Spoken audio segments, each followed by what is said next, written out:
ये हमारा हीरो जो अपने रियल वर्ल्ड में टल्ली हो रहा था। लेकिन ये बात गॉड को अच्छी नहीं लगी, इसलिए उन्होंने हमारे हीरो जो 35 साल का है उसको 12 साल के छोटे लड़के की बॉडी में रिकार्नेट कर दिया, वो भी बिना बताए। तो ये सब देख सुन के लियम जो हमारा हीरो का न्यू नाम है वो समझ गए उसका बंटाधार हो चुका है, तो उसने अपनी न्यू लाइफ को एक्सेप्ट कर लिया और उसके पास ऑप्शन ही क्या था। तो इस मैजिक वर्ल्ड में लियम एक नोबल है जिसने एक ड्रैगन को एब्जॉर्ब किया है, जिससे वो बहुत ही ज्यादा पावरफुल बन गया है। और लियम के हैरम में 2 आइटम ह्यूमन लड़कियां, बहुत सारी एल्फ और बीस्ट गर्ल हैं। और हाँ, मेन बात, अपने हीरो ने किंगडम की प्रिंसेस को भी इंप्रेस कर रखा है। तो जिसको भी देखना है लियम ने ये सब कैसे किया और गॉड ने बिना बताए अपने लियम को मैजिक वर्ल्ड में क्यों भेजा, तो वीडियो में बने रहे।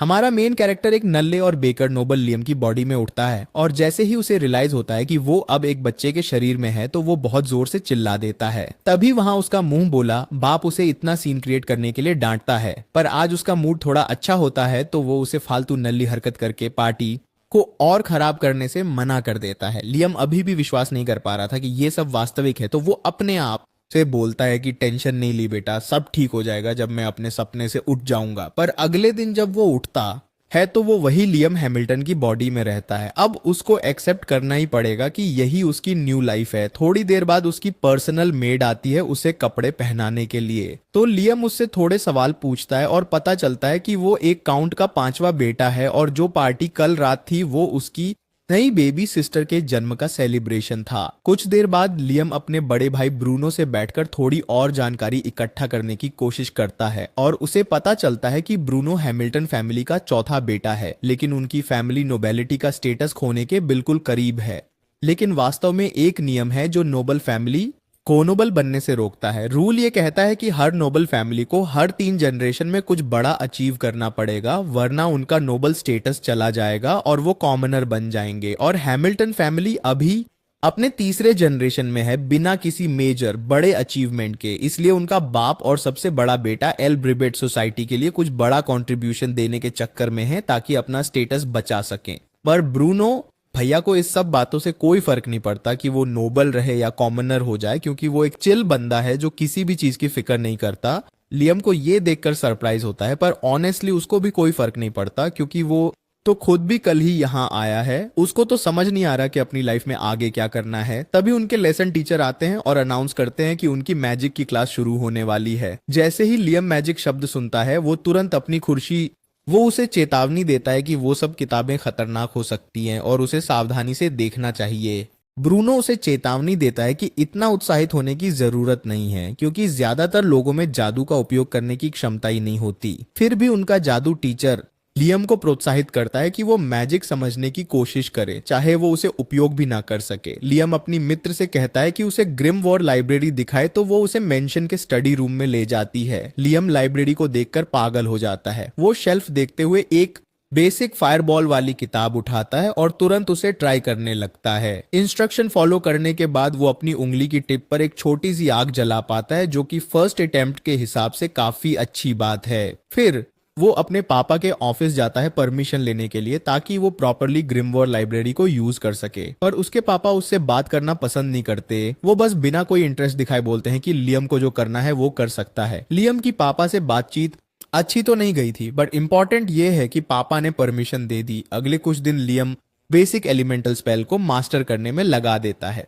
धीरे धीरे बिना ग्रिमवॉर देखे भी वो स्पेल कास्ट करने लगता है। ये देखकर ब्रूनो शॉक हो जाता है क्योंकि उसमें बिल्कुल भी मैजिक की एबिलिटी नहीं है, क्योंकि वो नल्ला है। वो लियम की तारीफ करता है और कहता है कि अगर ऐसा ही चलता रहा तो वो अपना एक बड़ा नाम बना लेगा। पर उसके माइंड में एक सवाल आता है, क्या लियम इतनी वे मेहनत इसलिए कर रहा है क्योंकि उसे अगला फैमिली हेड बनना है? अगर ऐसा है तो उसका सबसे बड़ा भाई उसके खिलाफ हो सकता है। पर लियम को फैमिली पॉलिटिक्स में कोई इंटरेस्ट नहीं, उसको बस अपना मैजिक कूल लगता।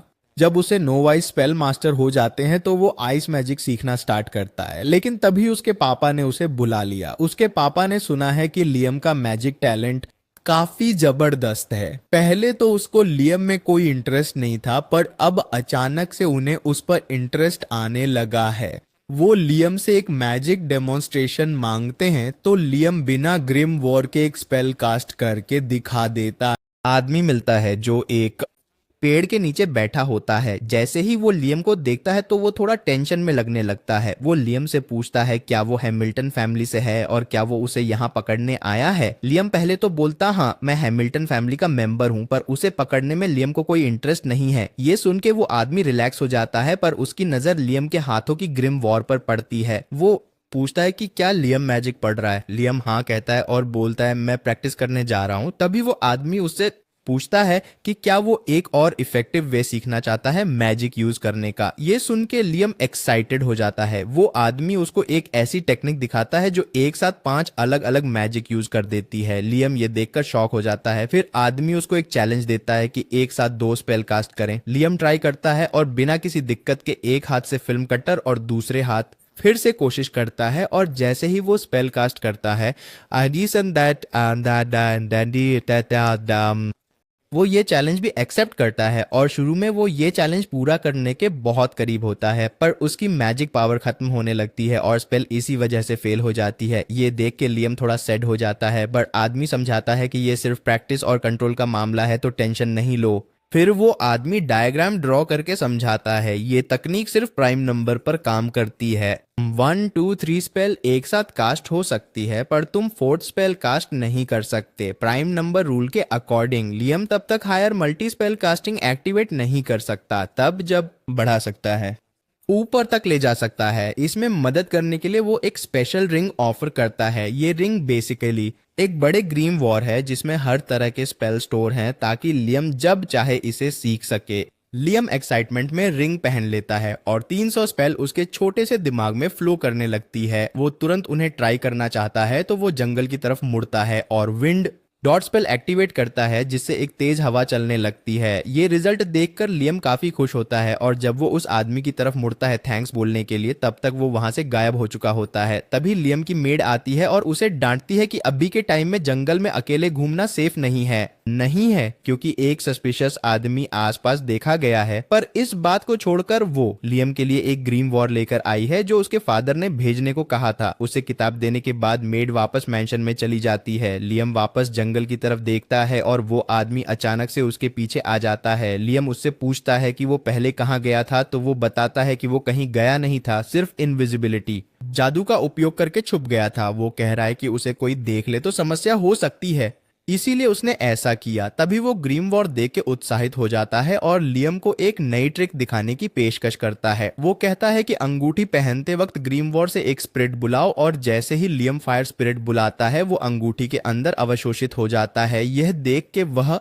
और स्पिरिट भी समन करके रिंग में स्टोर कर लेता है ताकि जब चाहे वो उनका इस्तेमाल कर सके। लेकिन जब तक वो स्पिरिट स्टोर कर रहा है वो आदमी वापस से गायब हो जाता है। इस बार वो वापस आने वाला नहीं है। उसने जमीन पर एक मैसेज लिख के छोड़ा है, लियम अपनी मैजिक ट्रेनिंग कंटिन्यू रखना, एक दिन तू एक महान मैच बनेगा। और हाँ, अगर कोई पूछे तो बोलना कि मैं तुमसे कभी मिला ही नहीं। लियम उस आदमी के बारे में ज्यादा नहीं जानता था, पर इतना जरूर है कि उसने सिर्फ एक दिन में जितना सीखा है वो इतना अकेले कभी नहीं सीख सकता था। उसने अपने दिल से उस आदमी को अपना मास्टर मान लिया है। 1 महीने बाद लियम अपनी ट्रेनिंग पर कंसिस्टेंट रहता है और अब वो और भी ज्यादा स्किल हो चुका होता है। तभी पर उसका भाई ब्रूनो आता है और देखता है कि लियम अपने आप से व्हाइट चारकोल बना चुका है। व्हाइट चारकोल नॉर्मल चारकोल से ज्यादा हीट जनरेट करता है और स्मोक भी नहीं करता, लेकिन यह बिना किसी स्पेशल फर्नेस के बनाना इम्पॉसिबल माना जाता है। ब्रूनो यह देखकर शॉक हो जाता है कि लियम सिर्फ मैजिक का यूज करके यह बना सकता है। उसकी नजर लियम के लिक रो क्रिस्टल पर पड़ती है जो मैजिक पावर स्टोर करने के लिए होते हैं। ब्रूनो पूछता है कि क्या ये भी उसे खुद बनाया है। लियम कंफर्म करता है कि हाँ, पहले उसे थोड़ी प्रॉब्लम आई थी क्योंकि ये 5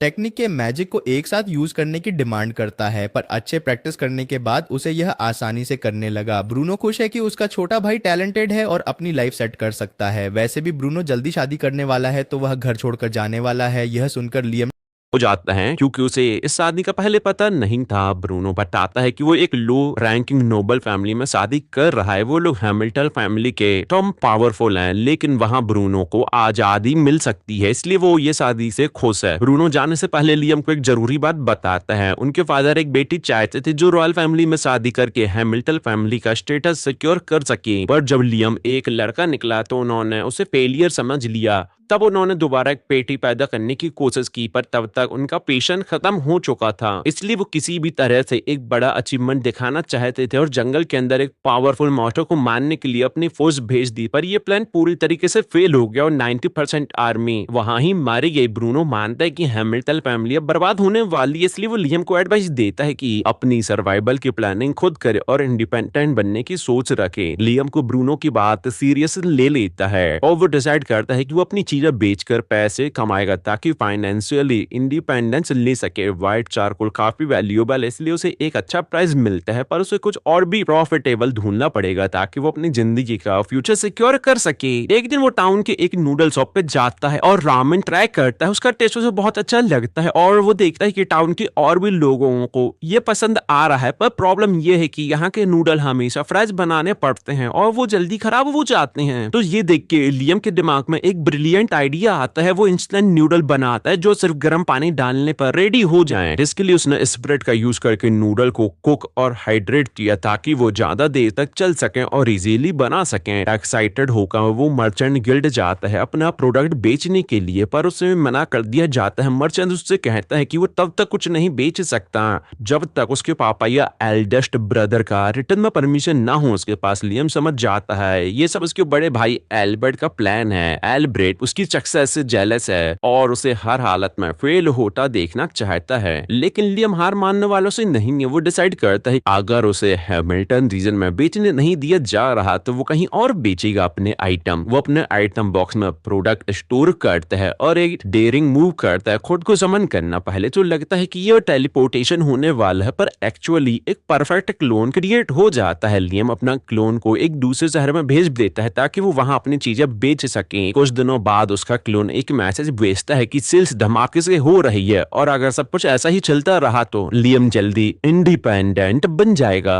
लियम जब अपने सामान बेच नहीं रहा होता तो वो अपने क्लोन का यूज करके अपने अटैक स्पेल प्रैक्टिस करने के लिए करता है। अब उसे फाइनली मैजिक स्पेल को कंट्रोल करना सीख लिया है, जिससे वो काफी खुश है। तभी उसे कोई आता हुआ सुनाई देता है तो वो तुरंत अपने क्लोन को हटा देता है और उसे देखकर झटका लगता है क्योंकि सामने एल्ब्रेट खड़ा होता है जो कि उसका बड़ा भाई है। एल्ब्रेट बिना टाइम वेस्ट किए सीधा लियम से पूछता है क्या वो फ्यूचर में बनना क्या चाहता है। ये सुन के लियम समझ जाता है कि एल्ब्रेट बस ये देखना चाहता है कि क्या लियम उसके फैमिली सक्सेशन पोजीशन के लिए खतरा बन सकता है या नहीं। पर जैसे पहले भी बताया गया है कि लियम को फैमिली पॉलिटिक्स में कोई इंटरेस्ट नहीं है, इसलिए वो सिंपली बोलता है कि वो फ्यूचर में इंडिपेंडेंट बनना चाहता है और कुछ नहीं। एल्ब्रेट ये सुनकर रिलैक्स फील करता है क्योंकि अगर लियम इंडिपेंडेंट हो गया तो उससे फैमिली सक्सेसर बनने के लिए कंपटीशन नहीं मिलेगा, इसलिए वो लियम की मदद करना चाहता है और उसको हंटर गिल्ड ज्वाइन करने की बात करता है। उसी दिन लियम हंटर गिल्ड पहुंचता है और जैसे ही वो अंदर जाता है सब लोग उसे देखने लगते हैं। उन्हें लगता है कि एक छोटा लड़का हंटर गिल्ड में क्या कर रहा है। लियम रिसेप्शन पर जाता है और गिल्ड मास्टर से मिलता है। गिल्ड मास्टर ने एल्ब्रेट से पहले ही लियम के बारे में सुन रखा होता है, पर फिर भी वो लियम की एबिलिटी टेस्ट करना चाहता है। गिल्ड मास्टर से कहता है कि वो एक ऑफेंसिंग स्पेल कास्ट करे बिना किसी इनकांटेशन के, लेकिन लियम ने कभी इनकांटेशन का नाम भी नहीं सुना था, इसलिए उसे समझ नहीं आता कि गिल्ड मास्टर क्या बोल रहा है। गिल्ड मास्टर को लगता है कि लियम सिर्फ थोड़ा पावरफुल होगा, पर जैसे ही लियम अपनी स्पेल कास्ट करता है उसके अटैक से गिल्ड मास्टर को नियर डेथ एक्सपीरियंस हो जाता है। खुद को संभालने के बाद गिल्ड मास्टर लियम को बी रैंक स्टेटस देता है। अब जब लियम ऑफिशियली एक बी रैंक हंटर बन गया है तो वो अपना पहला मिशन कंप्लीट करने निकलता है। जैसे ही वो जाने वाला होता है एक लड़की उसके पास आती है। वो अपना नाम बताती है आसुना एक्वा। आसुना लियम की स्पेल से काफी इंप्रेस हो जाती है, इसलिए वो उससे पूछते है क्या वो उसके साथ टीम अप करना चाहेगा। लियम अकेले काम करने का प्लान बना रहा था पर उसे एक पार्टनर रखने में कोई प्रॉब्लम नहीं दिखती, इसलिए वो हाँ बोल देता है। आसुना ये सुनकर काफी खुशी से उछल पड़ती है और दोनों मिशन के लिए जाने लगते हैं, लेकिन लियम थोड़ा कंफ्यूज हो जाता है क्योंकि दोनों में से किसी ने अभी तक कोई मिशन लिया ही नहीं था गिल्ड से। तब आसुना समझाती है कि ए रैंक के उससे ऊपर के हंटर को ही ऑफिशियल मिशन दिए जाते हैं। मॉन्स्टर देख लेते हैं जो और भी बड़ा है। वुल्फ नहीं बल्कि वुल्फ का पूरा पैक निकलता है। आसुना टेंशन में आ जाती है क्योंकि इतने सारे वुल्फ को एक साथ संभालना बहुत मुश्किल हो सकता है। लियम को लगता है कि ये तो एक इजी फाइट होने वाली है। वो आसुना से कहता है कि बस वो वुल्फ खत्म कर देता है। वुल्फ के जबड़े लॉक कर देता है। अब जब वुल्फ एक जगह अटक जाते हैं, आसुना आराम से उन्हें एक एक करके मार देती है। टोटल 42 वुल्फ मार दिए जाते हैं। जब प्रूफ गिल्ड मास्टर को दिखाते हैं तो वो दोनों की स्किल से इतना इंप्रेस हो जाते हैं कि उन्हें एक स्पेशल मिशन दे देता है। वो बताता है कि कुछ दिन बाद एक इंपॉर्टेंट गेस्ट टाउन में आने वाला है, पर अभी एक आर्मर्ड कैटरपिलर रास्ते को ब्लॉक कर रहा है। अगर वो गेस्ट टाउन आते वक्त उस मॉन्स्टर से टकरा गया तो बड़ी प्रॉब्लम हो सकती है। इसलिए वो चाहते हैं कि लियम और आसुना उस कैटरपिलर को मार दें। वो दोनों मॉन्स्टर ढूंढने निकलते हैं और जल्दी ही उसे ढूंढ भी लेते था, पर कोई भी हमला उस पर असर नहीं कर रहा था। आसुना के प्रहार या लियम के जादू सब उस मजबूत कवच से टपक जा रहे थे। थोड़ी देर बाद आसुना मजाक में कहती है कि शायद बस एक मीट्रो ही उस कैटरपिलर के आर्मर को तोड़ सकता है। यह सुनकर लियम के दिमाग में एक आइडिया आता है। वो आसुना से कहता है कि कैटरपिलर का ध्यान भटकाए जब तक वो अपनी तैयारी करता है। आसुना भी बिना ज्यादा सोचे लियम की बात मानती है और कैटरपिलर का ध्यान अपनी तरफ खींचने लगती है। जब मॉन्स्टर सही पोजीशन में आता है तब लियम अपने आइटम बॉक्स ओपन करता है और उसमें से एक बड़ा सा पत्थर कैटरपिलर गेस्ट लियम का पुराना दोस्त डेरिक निकलता है। गेस्ट लियम में इंटरेस्ट लेने लगता है। उस गेस्ट का नाम जेम्स स्टैनले होता है। वो लियम को मिलने के लिए बुलाता है, पर लियम को बिल्कुल समझ नहीं आता कि जेम्स को उससे क्या काम हो सकता है। जेम्स पहले तो अपना इंट्रोडक्शन देता है, फिर सीधा मुद्दे पर आता है। वो लियम से पूछता है कि उसके पास रेमंड की ईयररिंग कैसे आई। उसे लगता है कि लियम ने वो चुराई है। लियम तुरंत गुस्से में चिल्लाता है कि वो अपने मास्टर के साथ कभी ऐसा नहीं करेगा।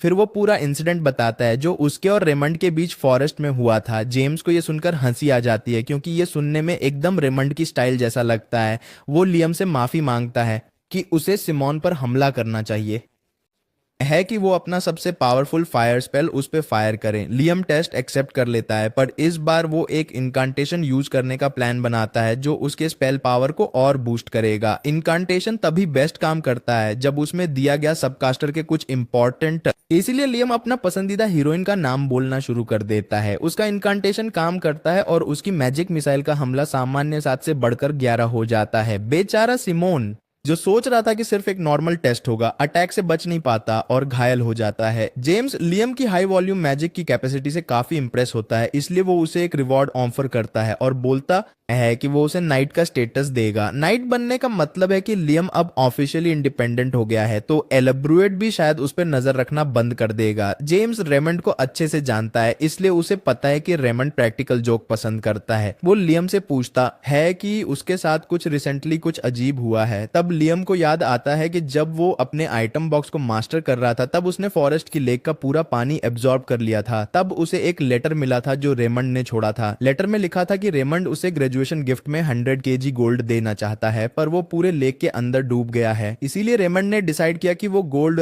डस्ट गोल्ड में कन्वर्ट करके रिवर में मिला देगा। लियम को लगता है कि ये सब बस एक वेस्ट है। जेम्स के अकॉर्डिंग रेमंड कभी बिना किसी वजह के ऐसा कुछ नहीं करता, शायद इसके पीछे कुछ और मिस्ट्री हो सकती है। जेम्स के कहने पर लियम लेक वापस जाता है और एक बार फिर से पूरा पानी शक कर लेता है, मतलब एब्जॉर्ब। लियम इस बार वो एक नई ट्रिक अपने आइटम बॉक्स से पानी और सोने की धूल को अलग करने का प्लान बनाता है। जैसे ही वह ऐसा करता है एक छिपा हुआ दरवाजा सक्रिय हो जाता है। अंदर उसे एक और नोट मिलता है जो रेमंड ने ही लिखा होता है। नोट में लिखा होता है कि अगर लियम ये पजल सॉल्व कर पाया तो उसका असली ग्रेजुएशन गिफ्ट एक मैक्सिमम लेवल ग्रंथ वॉर है। रेमंड खुद कभी इसे मास्टर नहीं कर पाया था, पर शायद लियम इसे यूज कर सके। लियम ग्रंथ वॉर देखने लगता है और उसमें एक स्पेल एक अलग आयाम बनाता है जिसमें सिर्फ लियम का नियंत्रण हो सकता है। वह कहीं भी रास्ता खोल सकते हैं और बिना उनकी अनुमति के कोई अंदर नहीं आ सकता है। लियम स्पेल से इतना खुश होता है,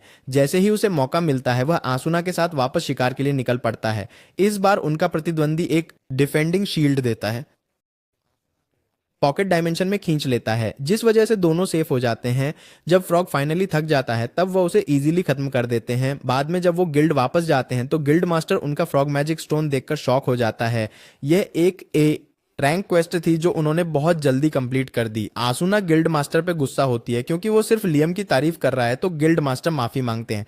पर सच में वो आसुना गई तो वो उसकी प्रॉपर्टी हो जाएगी, गई तो उसे लियम की हर कमांड ओबे करनी पड़ेगी। फिर गिल्ड मास्टर एक और इंपॉर्टेंट बात बताता है, अगर आसुना लियम की फैमिलियर बन जाए तो वो ऑटोमेटिक लियम की स्ट्रेंथ से स्ट्रांग होती रहेगी। जैसे ही आसुना ये सुनती है वो तुरंत एक्साइटेड हो जाती है और फैमिलियर बनने के लिए मान जाती है। उसे ये भी पता है कि अगर लियम कभी भी कोई ठरकी रिक्वेस्ट करेगा तो उसे वो रिक्वेस्ट मना करना मुश्किल होगा, पर उसे फर्क नहीं पड़ता क्योंकि उसको पूरा भरोसा है लियम ऐसा कुछ नहीं करेगा। अगर उसने किया तो वो खुशी खुशी उसके लिए भी मान जाएगी। दोनों कॉन्टैक्ट पूरा करते हैं। जैसे ही कॉन्ट्रैक्ट होता है आसुना अचानक गायब हो जाती है। सब शॉक हो जाते हैं, पर तभी वो लियम के पीछे प्रकट होती है। वो बताती है कि जैसे ही कॉन्ट्रैक्ट फॉर्म हुआ उसे एक यूनिक स्किल मिल गई, स्पीडस्टर। लियम ये सुनकर काफी उत्साहित हो जाता है और वह और भी ज्यादा प्रयोग करने का सोचता है। फैमिलियर कॉन्ट्रैक्ट का मतलब होता है किसी और को हमेशा दूसरों की बात मानना, तो ऐसा अपनी फ्रीडम आसानी से कौन देना चाहेगा। तब आसुना एक और परफेक्ट कैंडिडेट सुझाती है, उसकी दोस्त जॉर्ड। वो दोनों जॉर्ड के पास जाते हैं और पूरी स्थिति समझाते हैं। जॉर्ड के पास अभी कुछ करने के लिए नहीं होता है तो वो कॉन्ट्रैक्ट स्वीकार कर लेती है। पागल है क्या। कॉन्ट्रैक्ट कंप्लीट होने के बाद सब उससे पूछते हैं कि क्या उसको कोई यूनिक स्किल मिली, पर बिना जवाब दिए जॉर्ड सीधा गिल्ड के बाहर चली जाती है और वहां से 2 सैंडविच लाती है। फिर वो एक सैंडविच ऐसे लड़के को देती है जिसका हाथ टूटा हुआ होता है। जैसे ही वो सैंडविच खाता है उसका हाथ तुरंत ठीक हो जाता है। जॉर्ड बताती है कि उसकी यूनिक स्किल लोगों को खाने से हील कर सकती है। कुछ दिनों बाद जेम्स लियम से दोबारा मिलता है और उसे बताता है कि प्रिंसेस स्कारलेट उससे मिलने आने वाली है। लियम को समझ नहीं आता कि प्रिंसेस उससे मिलने क्यों आएगी। तब जेम्स उसको याद दिलाता है कि उसने एक ए रैंक क्वेस्ट कंप्लीट की है और वो एक साथ 11 स्पेल कास्ट कर सकता है और लोगों को यूनिक स्किल दे सकते हैं जब उनका मास्टर बनता है। प्रिंसेस स्पेशल तौर पर लियम की स्लेव को देखना चाहती है, पर लियम सीधा मना कर देता है। जेम्स को यकीन नहीं होता कि लियम एक प्रिंसेस की रिक्वेस्ट को मना कर सकता है, पर लियम के लिए जॉर्ड और आसुना सिर्फ स्लेव नहीं बल्कि उसकी दोस्त हैं। वो उनको सिर्फ किसी के एंटरटेनमेंट के लिए शोकेज नहीं करेगा। जेम्स ये देखकर समझ जाता है कि लियम अपने डिसीजन से हिलने वाला नहीं है, तो वो उसे जाने देता है। जैसे ही लियम निकलता है बिग रिवील होता। जो मेड उनकी मीटिंग में सर्व कर रही थी वो असल में प्रिंसेस स्कारलेट ही थी। जेम्स प्रिंसेस से लियम के साइड से माफी मांगता है, बट प्रिंसेस एक्चुअली इससे और भी ज्यादा इंटरेस्टेड हो जाती है लियम पे। उसे ये देखना है कि क्या लियम सच में अपने हुआ, और कहता है, राजकुमारी मुझे आपसे मिलकर खुशी हुई है। लेकिन स्कारलेट सीधा पॉइंट पे आना चाहती है। वो एक कुर्सी मंगा लेती है ताकि लियम आराम से बैठ के बात कर सके। वो लियम के बारे में काफी कुछ सुन चुकी है, जैसे कि उसने एक आर्मर्ड कैटल पिलर और एक जायंट मेंढक को हरा दिया था। लेकिन जो चीज उसको सबसे ज्यादा प्रभावित करती है वो ये है कि लियम ने बिना किसी हाई लेवल स्पेल के मेंढक को मार गिराया था। ये पहली बार है जब किसी ने बिना पावरफुल मैजिक के ऐसे किया है लेकिन उसका असली इंटरेस्ट लियम के फैमिलियर में है। वो चाहती है कि लियम उनकी एबिलिटी दिखाए। ये सुन के लियम समझ जाता है कि वो अपनी अथॉरिटी का यूज करके उसको फोर्स करना चाहती है ये सब करने के लिए, लेकिन वो प्रिंसेस की बात मानने से मना कर देता है। स्कारलेट उससे पूछते हैं कि क्या वो सच में एक नोबल की डायरेक्ट रिक्वेस्ट को मना कर रहा है, लेकिन चाहे जो भी कंसिक्वेंसेस हो लियम अपने डिसीजन पर बना रहता है। वो अपने दोस्तों को एक सर्कस का जोकर बनने के लिए नहीं बुलाने को तैयार है। वो स्कारलेट की गुस्सा लेकिन ये सुन के लियम डर जाता है क्योंकि उसके हिसाब से उसने ऐसा कुछ किया ही नहीं है जो उसे ये टाइटल मिल सके। लेकिन स्कारलेट ने उसको पसंद कर लिया है और वो प्रिंसेस है तो जो चाहे वो कर सकती है। अगर लियम ने उसकी बात नहीं मानी तो लियम नोबल स्टेटस लूज कर देगा। लेकिन स्कारलेट के पास एक और सरप्राइज है। वो लियम को एक फैमिलियर कॉन्ट्रैक्ट ग्रिम वॉर देती है। ये सुनते ही लियम एक्साइटेड हो जाता है। प्रिंसेस भी सोचने लगती है लियम को बैरन बनने की खुशी नहीं है बल्कि उसको ग्रिम वॉर मिल गई, उसकी ज्यादा खुशी हो रही है। सही में ये लड़का मैजिक के लिए पागल है। फिर लियम स्कारलेट का धन्यवाद करता है और तुरंत प्रैक्टिस करने के लिए निकल जाता है। थोड़ी देर बाद लियम एक फॉरेस्ट में बैठा होता है और अपनी नई ग्रिम वॉर को पढ़ता है। उसके अंदर की स्पेल काफी इजीली कम करती है, लेकिन जब तक बधाई देने पर कांग्रेचुलेट करना चाहता था वो बताता है कि अब लियम उनके फादर से ज्यादा हाई रैंक पे है। लियम ये बात समझ नहीं पाता क्योंकि उनके फादर एक काउंट है और वो सिर्फ एक बैरन। तब ब्रूनो समझाता है कि इस देश में पहले वो लोग नोबल होते हैं जो अपनी मेहनत से टाइटल कमाते हैं और दूसरे वो जो पैदा होते ही अपनी नोबल फैमिली के टाइटल के साथ नोबल बनते हैं। मेहनत से टाइटल वाले नोबल को ज्यादा अच्छा माना जाता है। लियम को पहले ये बात नहीं पता थी, लेकिन उसको कोई फर्क नहीं पड़ता। उसको सिर्फ मैजिक सीखना है और फालतू चीजों में टाइम वेस्ट नहीं करना। जब वो पैलेस की हॉल से गुजर रहा होता है तब उसकी मुलाकात उसके बड़े भाई एल ब्रेबेट से होती। लियम उसको ग्रीट करता है लेकिन एल ब्रेबेट इग्नोर कर देता है। ये देख के लियम कंफ्यूज हो जाता है कि भाई मेरा भाई इतना गुस्से में क्यों है। दूसरी तरफ एल ब्रेबेट जल रहा होता है। उसको बर्दाश्त नहीं हो रहा कि उसका स्टूपिड छोटा भाई उससे ज्यादा फेमस हो रहा है। चलने के दौरान उसको दो मेड की बातें सुनाई देती हैं जो लियम की अचीवमेंट की तारीफ कर रही होती हैं। ये सुनते ही उसका दिमाग घूम जाता है। वो मेड पर चिल्लाता और कहता है कि अगर उनको लियम इतना अच्छा लगता है तो वो जाकर उसके साथ काम क्यों नहीं करती, लेकिन एल ब्रेबेट यहाँ नहीं रोकता। वो उनसे डायरेक्टली पूछता है कि क्या उनको लगता है कि लियम उससे ज्यादा बेटर है। रियल आंसर तो ऑब्वियस है कि एक तरफ लियम जो एक मैजिक प्रोटेजी है और 12 साल की उम्र में एक टाइटल अर्न कर चुका है, और दूसरी तरफ एल ब्रेबेट जो बस एक फालतू बच्चा है जो कभी कुछ खास अचीव नहीं कर पाए। लेकिन मेड अपनी जॉब लूज करना नहीं चाहती थी, तो वो एल ब्रेबेट को बोलती है कि हाँ आप लियम से बेटर हैं। एल ब्रेबेट गुस्से में वहां से निकल जाता है और डिसाइड करता है कि अब वो भी कुछ बड़ा अचीव करेगा ताकि सबको प्रूव कर सके कि वो लियम से बेटर है। दूसरे दिन लियम टाउन में आसुना और जॉर्ज से मिलता है। इन तीनों की काफी पॉपुलैरिटी बढ़ चुकी है, स्पेशली क्योंकि आसुना और जॉर्ज दोनों काफी प्रिटी हैं। इसी वजह से क्राउड के सारे लड़के लियम को गुस्से से देख रहे होते हैं जैसे वो कोई विलेन हो। लेकिन लियम चाहता है कि वो तीनों ऑफिशियली एक पार्टी फॉर्म करें, लेकिन वो किसी पे जबरदस्ती नहीं करना चाहता। तो वो उनसे पूछता है कि क्या उनको ये आइडिया पसंद है। आसुना और जॉर्ज दोनों को कोई दिक्कत नहीं होती तो वो एग्री कर लेती हैं। बाद में ये तीनों एक मिशन के लिए फॉरेस्ट में जाते हैं। जॉर्ज अपने बो एंड एरो का यूज करके एक वुल्फ के गले में अपनी एरो मारती है और दूसरे ही पल में आसुना उस वुल्फ को अपनी शॉट से मार देती है। लियम आसुना की तारीफ करता है क्योंकि वो फैमिलियर बनने के बाद और भी फास्ट हो चुकी है। जॉर्ज भी नोटिस करती है कि उसकी आईसाइट इंप्रूव हो चुकी।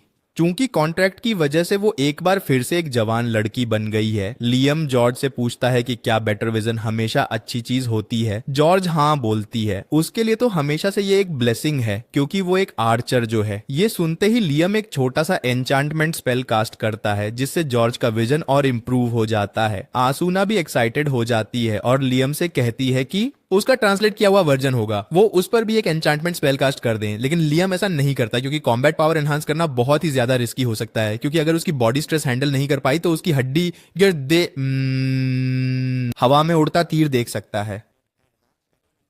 एक बीजीएमआई की प्रो स्नाइपर बन चुकी है और उसको ये गिफ्ट देने के लिए वो लियम की बहुत ग्रेटफुल है। पूरे दिन हंटिंग करने के बाद जब ये तीनों वापस गिल्ड पहुंचते हैं तो वहां उन्हें काफी को कोज मिलता है। वो पूछते हैं कि क्या हुआ, तो पता चलता है कि एल ब्रेविट ने फॉरेस्ट की एक डेंजरस रील तोड़ दी। लियम तुरंत समझ जाता है कि उसका भाई अपने आप को अप्रूव करने के चक्कर में कुछ गड़बड़ी कर चुका है। वो गिल्टी फील करता है कि ये उसी की वजह से हुआ है, तो वो बिना किसी देरी के फॉरेस्ट की तरफ भाग जाता। जंगल में बहुत सारे सोल्जर बुरी तरीके से इंजर्ड थे और काफी सारे ऑलरेडी मर चुके थे। ये देखकर लियम डर जाता है। उसकी नजर अचानक एल्ब्रोवेट पर पड़ती है जो जमीन पर घायल होता है। लियम तुरंत उसके पास भागता है ताकि चेक करे कि वो ठीक है या नहीं, लेकिन जैसे ही एल्ब्रोवेट को देखता है वो उठ जाता है और चिल्लाने लगता है कि मैं अभी हारा नहीं हूं।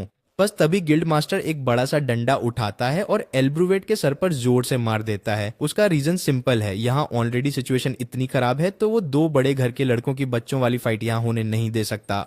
जब एल्ब्रुवेट को वहां से ले जाया जाता है तो गिल्ड मास्टर लियम के पास आता है और कहता है कि उसको बहुत खुशी है कि लियम यहाँ आ गया। असूना पूछते हैं कि यहाँ क्या हो रहा है, तो गिल्ड मास्टर एक्सप्लेन करता है कि ड्रैगन क्वीन रेडन कभी इन वुड में सील किया गया था और ये सब पॉसिबल था सिर्फ विलियम के ग्रेट ग्रैंडफादर की मेहनत की वजह से, लेकिन एल्ब्रुवेट ने वो सील तोड़ दी जिससे वो उसको मार के फेमस हो सके। लेकिन एल्ब्रुवेट हारा गया। लेकिन प्रॉब्लम रेडन से ज्यादा डेंजरस उसके छोटे ड्रैगन है। गिल्ड मास्टर बताता है रेडन को दोबारा सील करने का तरीका उनको पता है। वो ऑलरेडी सब जरूरी लोग गैदर कर चुके हैं जो सील दोबारा एक्टिवेट कर सके। लेकिन एक प्रॉब्लम है, रेडन के बच्चे जो छोटे ड्रैगन जिन्हें लिटिल रॉन्स बोला जाता है असली तबाही मचा रहे हैं। जो भी विनाश हुई है उनका असली अपराधी ट्राइडेंट नहीं बल्कि उसके छोटे छोटे बच्चे हैं। और अगर ये छोटे ड्रैगन इतनी तबाही मचा सकते हैं तो सोचो अगर असली रेडन फुल पावर में आ गया तो वो क्या क्या कर लेगा। लेकिन अच्छी खबर यह है कि रेडन को फुल पावर रिकवर करने में एक पूरा हफ्ता लगेगा। मतलब अगर उसको सील करने में सफल हो जाए तो ये आपदा टाल सकते हैं। तो ये सुनकर वो निर्णय करता है कि वो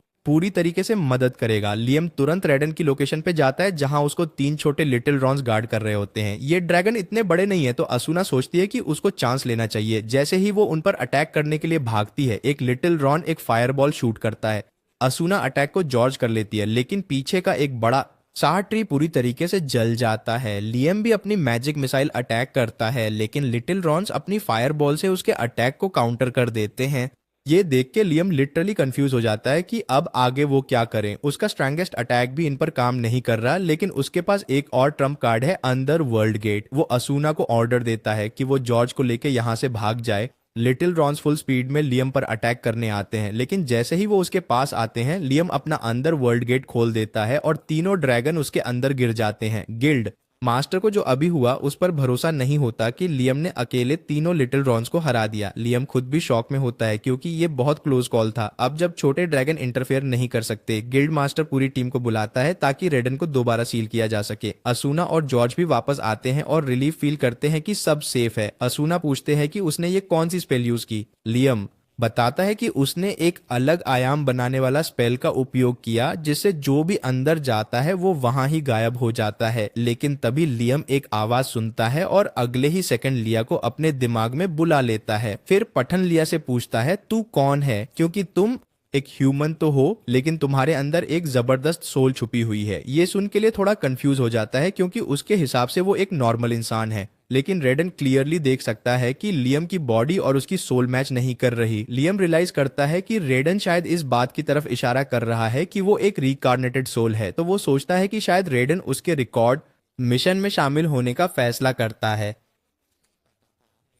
ऑफर करता है कि वो उसे अपना पालतू बना ले। रेडन बोलता है मैं तेरा साथ दूंगा और तेरे को और तेरे दोस्तों को कभी भी हानि नहीं पहुंचाऊंगा और तुझको नई शक्ति क्षमता भी सिखाने में मदद करूंगा। और लियम को भी रेडन से कोई एविल वाइब नहीं आती, तो वो डील एक्सेप्ट कर लेता है। और जैसे ही वो एग्री करता है रेडन की बॉडी डिमैटेरियलाइज हो जाती है और उसकी सोल लियम के अंदर ऑब्जॉर्ब हो जाती है और लियम के हाथ पर एक ड्रैगन मार्क अपीयर होता है और वो फूल करता है कि उसके अंदर एक जबरदस्त पावर आ चुकी है।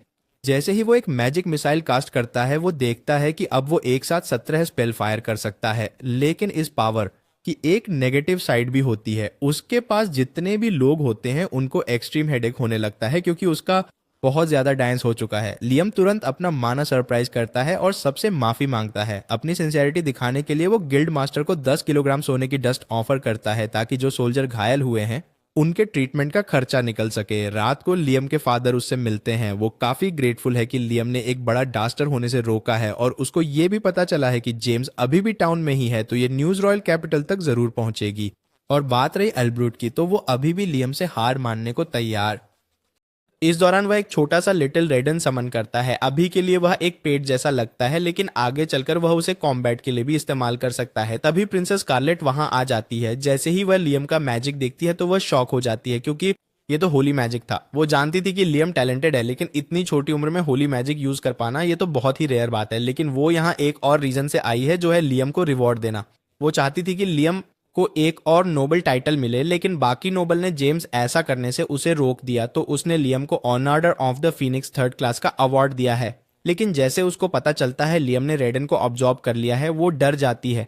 लेकिन वो ये भी जानती है कि लियम होली मैजिक यूज कर सकता है, इसलिए वो उससे रिक्वेस्ट करती है कि इस बात को सीक्रेट रखे। अगले दिन लियम को एक चेस्ट में 3000 गोल्ड कॉइन मिलते हैं अपना मुंह बंद करने के लिए। जेम्स को शक हो गया था जब उसे पता चला था कि प्रिंसेस ने लियम को पैसे दिए हैं मुंह बंद करने के लिए, इसीलिए उसने एक मीटिंग बुला ली और लियम से पूछा कि आखिर क्या हुआ था। तो पहले तो लियम सब कुछ बताने से मना करने की कोशिश करता है, लेकिन जेम्स समझाता है कि अगर प्रिंसेस ने इतने पैसे दिए हैं तो कोई बड़ी बात होगी। थोड़ी इंटीग्रेशन करने के बाद लियम फाइनली हार मान जाता है और बता देता है कि वो होली मैजिक यूज कर सकता है। डेमोन्स्ट्रेशन के तौर पर वो एक स्पेल दिखाता है जो सारे नेगेटिव स्टेटस इफेक्ट हटा सकता है, इंक्लूडिंग पेट्रिफिकेशन और पॉइजन। जेम्स ये सुनकर काफी इंप्रेस होता है, लेकिन उसे कोई सरप्राइज नहीं होता है क्योंकि होली मैजिक को एक डिवाइन पावर माना जाता है। फिर वो लियम से पूछता है कि क्या उसे war on off the 3 dragon के बारे में पता है, और जब लियम मना करता है तो जेम्स उसे कहानी बताने लगता है। बहुत साल पहले 3 महान ड्रैगन के बीच एक बैटल हुई थी जो जब तक चली थी जब तक सिर्फ एक विक्टोरियस ड्रैगन बचा। कहते हैं कि उस ड्रैगन की जीत का रीजन उसका होली मैजिक यूज करना था। उसके बाद वो ड्रैगन एक ह्यूमन के साथ ज्वाइन हो गया और उसके मैजिक से इस किंगडम की नींव रखी गई। जैसे ही जेम्स ज्वाइन का मेंशन करता है, लियम के दिमाग में सबसे पहले थॉट आता है कि शायद ड्रैगन और ह्यूमन हैं, लेकिन जेम्स स्पष्ट करता है कि ऐसा नहीं है। फिर वह इंगित करता है कि लियम खुद इस बात का उत्तम उदाहरण है कि ड्रैगन और ह्यूमन कैसे ज्वाइन हो सकते हैं। और अगर सोचा जाए तो रेडन भी लियम के अंदर एंटर कर चुका है, तो टेक्निकली वो दोनों ज्वाइन ही हैं। जेम्स बोलता है कि लियम इस किंगडम के फाउंडिंग लीजेंड को रिक्रिएट कर रहा है, जो एक बड़ी बात है, लेकिन फिलहाल और भी सीरियस बातें करनी है। हैमिल्टन फैमिली का नोबल स्टेटस उनके दादा के एक ड्रैगन दोस्त को सील करने की वजह से मिला था, लेकिन अब ये सच सामने आ रहा है कि रेडन ड्रैगन दोस्त नहीं बल्कि खुद इस देश का फाउंडिंग ड्रैगन था। मतलब लियम की फैमिली ने गलती से अपने ही देश के फाउंडर को सील कर दिया। छी छी छी। और अगर ये बात बाहर आई तो हैमिल्टन फैमिली का नोबल स्टेटस खत्म हो सकता है, और लियम ये नहीं चाहता क्योंकि उसके फादर और एलिब्रेट ने अपनी नोबेलिटी बचाने के लिए क्या कुछ नहीं कर दिया। पर जेम्स को और भी बड़ा कंसर्न है। अगर रेडन ह्यूमन से गुस्सा हो गया तो वो देश से बदला ले सकता है, लेकिन जब लियम अपने दिमाग में रेडन से बात करता है तो रेडन कह देता है कि उसकी ह्यूमन से कोई दुश्मनी नहीं है, उसे सिर्फ लियम की डेवलपमेंट देखना है। जेम्स को यह सुनकर सुकून मिलता है और वो बोलता है कि लियम बेसिकली इस देश का उद्धारक बन गया है क्योंकि उसने रेडन का ध्यान अपनी तरफ जो खींच लिया। कुछ देर बाद लियम गिल्ड पहुंचता है, लेकिन अंदर जाने से पहले लड़कियां उसे खींचकर ले जाती हैं और उसे समझ में नहीं आता कि यहाँ क्या हो रहा है। तो वो उन दोनों से इस बारे में पूछता है, तो लड़कियां बताती हैं कि गिल्ड पूरा भरा पड़ा है उन लोगों से जो लियम की पार्टी ज्वाइन करना चाहते हैं, क्योंकि सबने सुन लिया है कि लियम ने एक ड्रैगन फ्रीड को हराया है। आसुना और जॉर्ज ने सब एप्लीकेंट्स की लिस्ट बना दी है, लेकिन कोई भी एडवेंचर इंप्रेसिव नहीं लग रहा। लेकिन फाइनल डिसीजन लियम के हाथों पर है। बाद में लियम अपने घर जाता है ताकि लिस्ट पढ़ सके, लेकिन जैसे ही वह अंदर जाता है एक मेड उसे कुछ दिखाने के लिए बुलाती है। ये डिफरेंट जो इतना अट्रैक्शन पा रहा है, जो उसे इतने सारे प्रपोजल आ रहे हैं, यहाँ तक कि अगर उसने ड्रैगन को हरा दिया होता तब भी इतना इंटरेस्ट सामान्य नहीं है। अब तक लियम ने सिर्फ जेम्स और प्रिंसेस को होली मैजिक के बारे में बताया, लेकिन क्योंकि प्रिंसेस ने उसे पैसे दिए हैं, बाकी नोबल भी समझ गए हैं कि कुछ बड़ा छुपा हुआ है। लियम को ये सब थोड़ा परेशान करने वाला लगता है, लेकिन वो ये भी मान रहा है कि उसकी पॉपुलैरिटी फुल पीक पर है। उसके बाद लियम फास्ट में जॉर्ज और आसुना के साथ आता है क्योंकि उसके पास कुछ दिखाने के लिए है। वो अपनी पॉकेट डायमेंशन ओपन करता है और जब आसुना और जॉर्ज उसके घर के अंदर जाते हैं तो उन्हें एक लियाम बताता है कि उसने एक कारपेंटर से घर बनवाया और अपने आइटम बॉक्स में डाल दिया। आसुना को टेंशन हो रहा होता है, करता है तो थोड़ा सा उजाला होना शुरू होता है। फायरप्लेस जलाता है, लेकिन अभी भी पूरा सीन हॉरर मूवी जैसा लग रहा था। लियाम सेड मतलब ब्लैक स्पिरिट से पूछता है कि क्या वो डार्कनेस को कंट्रोल कर सकता है, लेकिन सेड लो लेवल होने की वजह से ये नहीं कर सकता। आसुना बोलती है कि काश low level said mid level बन सकता, जैसे हम लोग ग्रो होते हैं वैसे ही। और तभी लियाम को याद आता है कि उसका फैमिलियर कॉन्ट्रैक्ट स्पिरिट का लेवल बढ़ाता है। वो सेड के साथ कॉन्ट्रैक्ट फॉर्म करता है और सेड मिड लेवल बन जाता है। सेड लियाम को थैंक्स बोलता है और अब वो डार्कनेस को एडजस्ट कर सकता है, जिस वजह से अब अंदर रात जैसा फील आने लगता है। सेड के कहने पर लियाम उसे अपने मैजिक स्टोर रिंग पर स्टोर कर लेता है। फिर वो बाकी सभी स्पिरिट के साथ भी ऐसा ही करता है, उनका लेवल बढ़ाता है और उन्हें रिंग में स्टोर कर लेता है। इसका मतलब लियाम के पास बेसिकली अपना एक मिड लेवल समनिंग ग्रीमोर बन चुका है। अगली सुबह रेडन लियाम को एक जगह बुलाता है और कहता है कि एक रेडन जूनियर समन करो। जैसे ही लियाम समन करता है वो एक बैरियर में एक ओपनिंग बनाता है जो रिवील करती है कई पिक्सी जो अब तक छुपी हुई थी। जैसे ही पिक्सी को पता चलता है कि लियाम एक ह्यूमन है, वो सब डर के मारे भागने लगती हैं। अपनी जान बचाने के लिए लियाम उन्हें शांत करने की कोशिश करता है और समझाता है कि वो उनका दुश्मन नहीं है। वो बताते हैं कि रेडन ने उसे यहाँ भेजा है, और जैसे ही पिक्सी रेडन का नाम सुनती है वो थोड़ा भरोसा करने लगती है। पिक्सी विंग एक वैल्यूएबल आइटम है जो पोशन और दूसरे मैजिकल चीजों के लिए इस्तेमाल होते हैं। इसी वजह से ह्यूमन ने एक समय पर उनका शिकार करना शुरू कर दिया था। इसी वजह से पिक्सी ऑलमोस्ट खत्म होने वाली थी। इसी वजह से रेडन ने खुद एक बैरियर बनाया ताकि वो पिक्सी को प्रोटेक्ट कर सके, लेकिन अब रेडन खुद लियाम के अंदर है, वो बैरियर मेंटेन नहीं कर सकता। इसलिए वो चाहता है कि लियाम पिक्सी की सुरक्षा करें। इसके लिए लियाम सबसे पहले पिक्सी के साथ फैमिलियर कांटेक्ट फॉर्म करना चाहता है और उनसे पूछता है कि क्या वो इसके लिए तैयार हैं। पिक्सी पहले ही रेडन पर भरोसा करती है, इसलिए वो लियाम पर विश्वास भी कर लेती हैं। रेडन उससे कहता है कि जब वह उनका नाम भी दे दे, क्योंकि नाम देने से मैजिक और भी ताकतवर हो जाता है। लियाम अपना पहला संपर्क करता है और पिक्सी का नाम रेनी रखता है, लेकिन जैसे ही संपर्क पूरा होता है रेनी एक पिक्सी से सीधा एक एल्फ बन जाती है। ओह हो, रेडन को यह इंटरेस्टिंग लगता है कि पिक्सी इवॉल्व होकर एक एल्फ बन रही है, लेकिन वो ज्यादा सरप्राइज नहीं होता। लेकिन लियाम बिल्कुल कंफ्यूज हो जाता है कि ऐसा क्यों हो रहा है। रेडन समझाता है कि जब फैमिलियर कांटेक्ट और नेमिंग दोनों एक साथ होते हैं तो मैजिक का एक पावर रिएक्शन होता है और इसी वजह से पिक्सी इवॉल्व देखती हैं। वो भी बहुत एक्साइटेड हो जाती है इवॉल्व होने के लिए और धीरे धीरे लियाम सभी पिक्सी को एल्फ में इवॉल्व कर देता है। अब जब सब एल्फ बन चुकी हैं, रेने लियाम से पूछते हैं कि अब उन्हें क्या करना है, क्योंकि वो अब उसके फैमिलियर हैं। लियाम ने अब तक इस बारे में नहीं सोचा था, लेकिन क्योंकि वो यहाँ सिर्फ रेडन के कहने पर आया था तो वो उनसे कहता है कि वो अपना एक विलेज बसा लें। वो रेनी को गांव का नेता बना देता है क्योंकि वह पहली पिक्सी थी जो इवॉल्व हुई थी, और वैसे भी लियाम को उसका नाम बस याद है, बाकी सभी का नहीं। फिर लियाम एक माना फ्रूट खाता है जिससे वो और भी पावरफुल हो जाता है। एक दिन बाद जब लियाम विलेज का हालचाल चेक करने आता है तो रेनी उसको मिलती है और वो बैड न्यूज देती है। वो कहती है कि उन्हें विलेज बसाने को कह तो दिया गया था, लेकिन प्रॉब्लम ये है कि उन्हें घर बनाना ही नहीं आता। लियाम को ये पहले से अंदाजा था, इसलिए वो उन्हें दिखाने के लिए तैयार हो जाता है। लेकिन तभी उन्हें एक एल्फ की चीख सुनाई देती है। पता चलता है कि कुछ बैंडिट जंगल में घुस आए और जैसे ही उन्होंने एक एल्फ देखा वो उसे किडनैप करके बेचने का प्लान बनाने लगा। और लेकिन लियाम अपनी आंखों के सामने होने तो नहीं दे सकता था, इसलिए वो फौरन बैंडिट से लड़ने के लिए तैयार हो जाता है।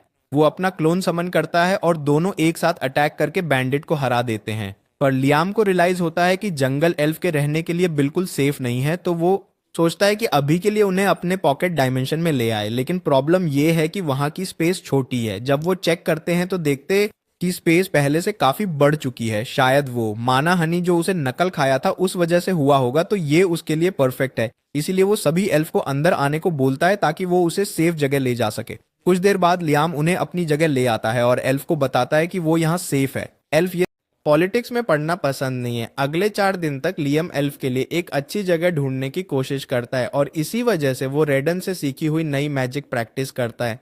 जब वो फाइनली टेलीपोर्टेशन स्पेल सीख लेता है तो वो सबको एक लाइन में खड़ा होने को बोलता है। फिर वो एक ही बार में सबको 100 किलोमीटर दूर एक जगह टेलीपोर्ट कर देता है जिसे सील्ड आइलैंड कहते हैं।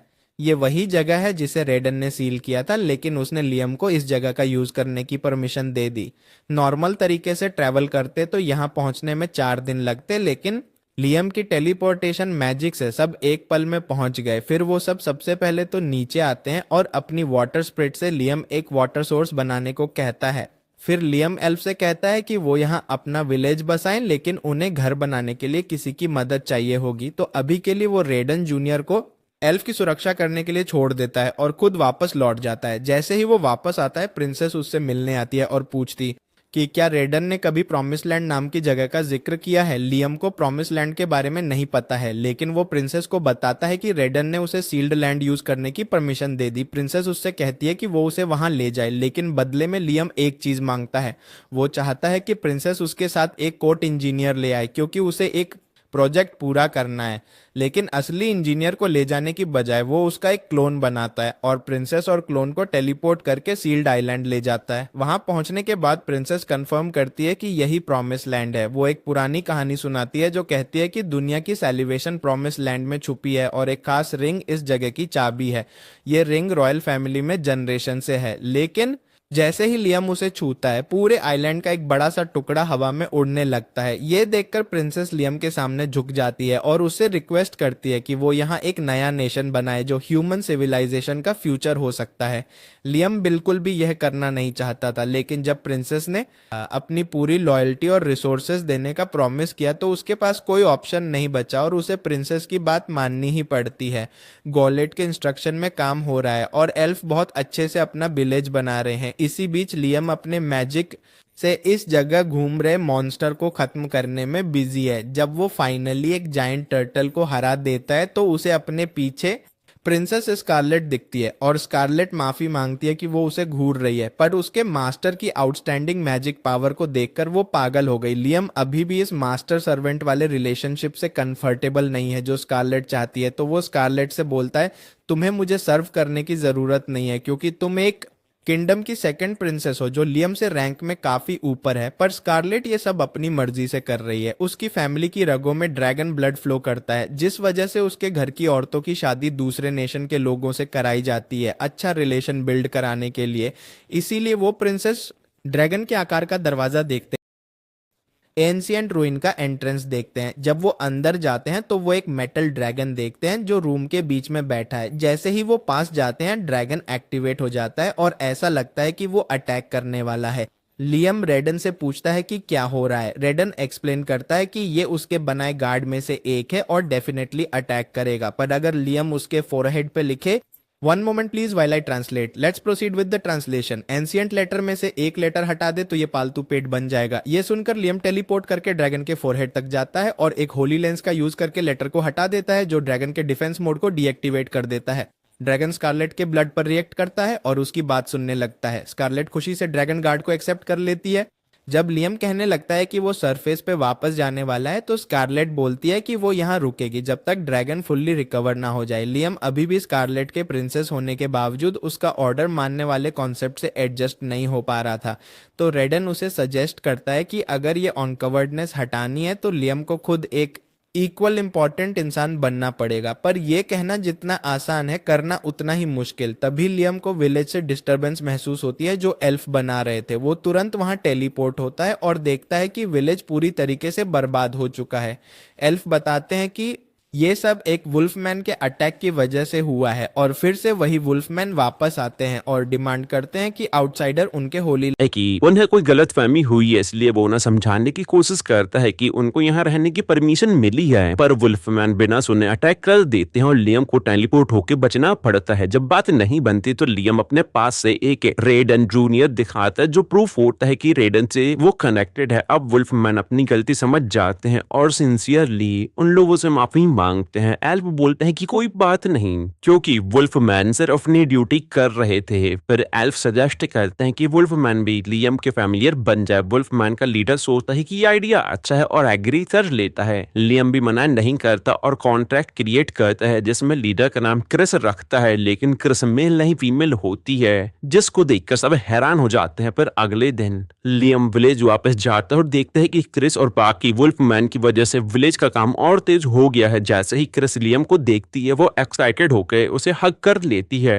फिर क्रिस वापस कल अटैक करने के लिए सॉरी बोलती है, पर लियम कह देता है कि जब तक वुल्फमैन विलेज रिपेयर करने में मदद कर रहे हैं तब तक कोई दिक्कत नहीं है। वैसे तो लियम अपने मैजिक से रिपेयर कर सकता है, पर ऐसी कोई स्पेल रिंग में है ही नहीं। तब रेडन बताते कि अगर कोई स्पेल नहीं है तो लियम खुद एक स्पेल बना सकता है। लियम को ये सुन के सरप्राइज मिलता है कि वो अपनी मैजिक स्पेल भी बना सकता है। रेडन समझाता है कि बस क्लियरली सोचना होगा कि प्रोसेस फॉलो करना है और आगे प्रोसेस को कास्ट करना पड़ता है। लियम एक पीस ऑफ वुड पे स्पेल कास्ट करता है और क्रिस को बोलता है कि उसे तोड़ दे। जैसे ही क्रिस उस पीस को तोड़ती है वो तुरंत अपने ओरिजिनल फॉर्म में आ जाता है। लियम बताता है कि ये स्पेल जो उसने बनाई है उसका नाम है हीट मेमोरी, जो किसी भी ऑब्जेक्ट को एक पर्टिकुलर स्टेट मेंटेन करने देती है चाहे उसके साथ जो भी हो। ये स्पेल सीखने के बाद लियम नए नए स्पेल एक्सपेरिमेंट करने लगता है और एक्सप्लोजिव मैजिक मिसाइल भी बना लेता है। तभी एक इमरजेंसी कॉल आता है कि कुछ ह्यूमन इस आइलैंड पर इन्वेड कर रहे हैं और पिक्सी का शिकार कर रहे हैं। लियम तुरंत इन्वेस्टिगेशन करने निकलता है और देखता है कि कुछ लोग पिक्सी को कैप्चर करने की कोशिश कर रहे हैं। वो इन्हें वार्न करता है कि ये उसका नेशन है तो वो यहाँ से वापस चले जाएं, पर वो लोग लियम की बात इग्नोर कर देते हैं। तो लियम वार्निंग शूट देता है। जब भी वो नहीं सुनते तो लियम को सबको हराना पड़ता है। बाद में जब वो विलेज वापस आता है तो रीनी उसका धन्यवाद करती है पिक्सी को बचाने के लिए। पिक्सी फॉरेस्ट में रहते थे पर सोल्जर के अटैक के बाद यहाँ आ गए। लियम उनको वेलकम करता है, कॉन्ट्रैक्ट फॉर्म करने का ऑफर देता है, पर पिक्सी काफी ज्यादा होते हैं इसलिए लियम को उनका नाम रखने में काफी वक्त लग जाता है। अगले दिन लियम मीटिंग बुलाता है और एक हेलमेट दिखाता है जो उसे मिला था। स्कारलेट बताती है कि उस पर जो क्रस्ट है वो पाक किंगडम का है जो प्रॉमिस लैंड के बॉर्डर पे ही है। ये कंफर्म करता है कि कल अटैक करने वाले लोग पाक किंगडम के स्काउट थे, मतलब फ्यूचर में जोनील और क्वेस्ट किंगडम के स्काउट भी आने वाले हैं। स्कारलेट सजेस्ट करती है कि अगर लियम परमानेंटली अपने लैंड को सेफ रखना चाहता है तो उसे एक प्रॉपर नेशन फॉर्म करना होगा। लियम एग्री करता है। स्कारलेट बताती है कि नेशन के लिए लैंड, लोग और पावर चाहिए। लैंड ऑलरेडी है, लोग नेचुरली आ जाएंगे, बस एक स्ट्रॉन्ग डिफेंस फोर्स की जरूरत है हमको। क्रिस सिक्योरिटी हैंडल करने का ऑफर देती है और लियम एग्री कर जाता है, बस बोलता है कि किसी को जान से नहीं मारना। अगले दिन एक नोबल आता है जो जिल किंगडम का है और बताता है कि उनका किंग लियम के साथ अलायंस चाहता है, ना कि कोई वॉर। इसलिए वो स्कारलेट का लियम के लिए शादी का प्रपोजल लाया है। लियम थोड़ा सस्पिशियस होता है, पर स्कारलेट बोलती है कि ये एक अच्छी अपॉर्चुनिटी है टाइम गेन करने की। और यहाँ ही लियम ने माइंड टू माइंड बात करने के स्पेल भी बना ली थी। लियम शादी के लिए मान जाता है, पर शादी 1 साल के लिए पोस्टपोन करने को कहता है ताकि उसका नेशन प्रॉपरली डेवलप हो सके। नोबल मान जाते हैं और ये मैसेज किंग को देने चले जाते हैं। इसके बाद लियम स्कारलेट के मैंशन जाने का प्लान बनाता है और वहां पहुंचता है। वहां उसे एक रेडन के एंशियंट स्टैचू मिलता है जो स्कारलेट की फैमिली से बिलोंग करता है। रेडन इसे देख के सरप्राइज होता है और एक स्पेल कास्ट करवाता है जिससे स्कारलेट की बॉडी पर एक पावरफुल आर्मर आ जाता है। ये आर्मर उसकी एबिलिटी को एनहांस करता है और रेडन की होली स्पेल यूज करने देता है।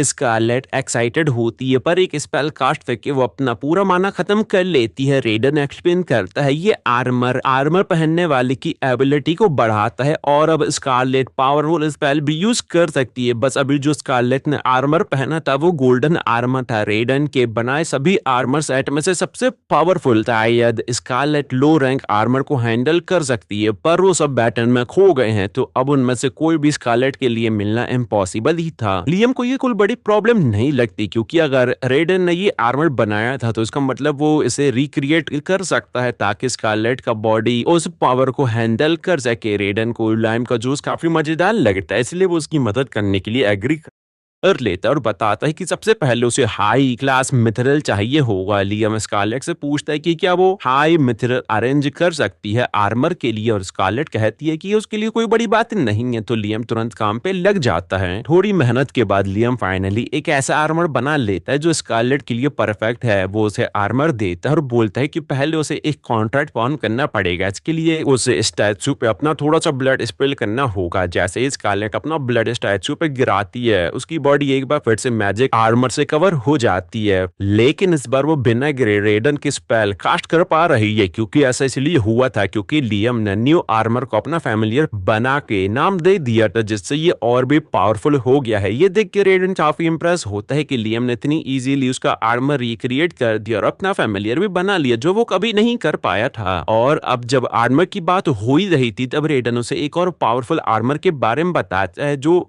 है रुइन गार्डियन। ये वही आर्मर सेट है जो उसने वॉर ऑफ द गॉड में यूज किया था। रेडन एंकरेज करता है कि लियम इसे ट्राई करे, क्योंकि उसके अकॉर्डिंग लियम शायद इस आर्मर को हैंडल कर सके। लियम और स्कारलेट वापस विलेज टेलीपोर्ट करते हैं। लियम एक ड्रॉप ब्लड गार्डियन रेडियन पर डालता है कॉन्ट्रैक्ट फॉर्म करने के लिए। गार्डियन रेडन पर आर्मर पर ट्रांसफॉर्म हो जाता है और लियम इसे पहन लेता है। जैसे ही वो आर्मर पहनता है, वो 37 स्पेल एक साथ फायर कर सकता है, पर इतनी पावरफुल एबिलिटी यूज करना लियम के लिमिट के बाहर होता है और वो ज्यादा माना यूज करने की वजह से जमीन पर गिर जाता है। स्कारलेट तुरंत उसके पास भाग के आती है देखने के लिए कि वो ठीक है या नहीं, पर लियम एकदम ठीक रहता है। रेडन बहुत इंप्रेस होता है कि लियम न सिर्फ सर्वाइव ही नहीं बल्कि एक स्पेल भी कास्ट कर पाया। अब तक सिर्फ 3 लोग ही ये आर्मर पहनने के बाद जिंदा बचे हैं और लियम पहला ऐसा इंसान है जो एक्चुअली स्पेल कास्ट करने में सक्सेसफुल रहा। पहले रेडन कहता है कि अगर लियम इस आर्मर को पूरी तरीके से मास्टर कर ले है तो उसके पास पूरी दुनिया पर रूल करने की पावर आ सकती है।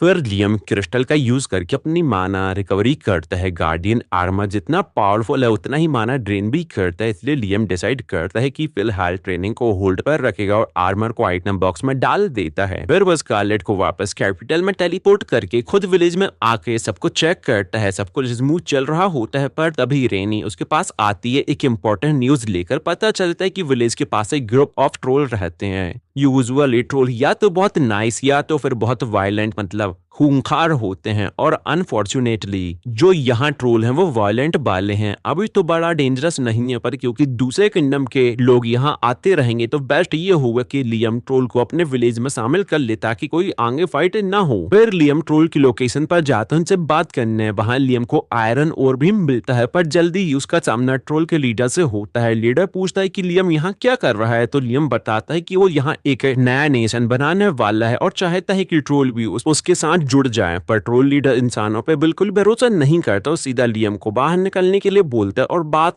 सिर्फ बोलने पर नहीं सीमित रहती, वो लियम को मारने की कोशिश भी करता है। लियम अटैक डॉज करता है क्योंकि वो ट्रोल लीडर को हर्ट नहीं करना चाहता, पर एक भी हिट उसके लिए बहुत डेंजरस हो सकता है। अनफॉर्चुनेटली लियम डॉज करते करते एक होल में गिर जाता है, ट्रैप हो जाता है। ट्रोल लीडर के पास एक क्लीन शॉट होता है और वो फुल पावर के साथ लियम पर अटैक कर देता है। लियम लेकिन तुरंत गार्डियन आर्मर इक्विप कर लेता है, जिस वजह से उसे कोई डैमेज नहीं होता, लेकिन ये आर्मर लियम की बहुत ज्यादा माना कंज्यूम कर रहा होता है। ट्रोल लीडर शॉक होता है कि एक ह्यूमन ने उसका अटैक सर्वाइव कर लिया, पर वो दोबारा और भी ज्यादा फोर्स के साथ अटैक करने की सोचता है। तब लियम उसके पीछे ट्रोल के डैमेज को पॉइंट आउट करता है। ब्लाइंड रेंज में आके लीडर ने खुद अपने ही लोगों को हर्ट कर दिया। अगर लियम उसका लास्ट स्ट्राइक हेड ऑन नहीं लेता तो फ्लाइंग रॉक से उस पे ट्रोल को सीरियस चोट लग सकती थी। ट्रोल लीडर को रियलाइज होता है कि उसने गुस्से गुस्से में क्या कर दिया, तो वो शांत होता है और लियम की बात सुनने के लिए रेडी हो जाता है। जब सारे ट्रोल गैदर हो जाते हैं तो लियम उनसे बोलता है कि वो यहाँ एक विलेज बनाने वाला है। अभी तो मोस्टली एल्फ और वेयरवुल्फ रहते हैं, पर फ्यूचर में ह्यूमन भी आएंगे। अगर ट्रोल विलेज का हिस्सा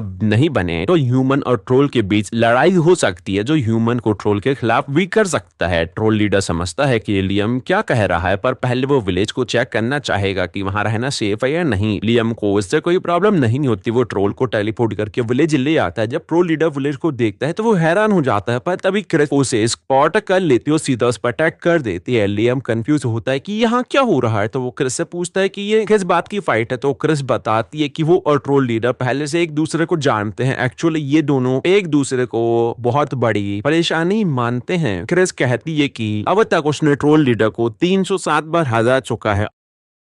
तो बस यह वीडियो यहीं पर खत्म। अगर चैनल पर नए हो तो चैनल को सब्सक्राइब कर देना और वीडियो को लाइक कर देना। तो चलिए मिलते हैं नेक्स्ट एपिसोड में, तब तक के लिए बाय बाय।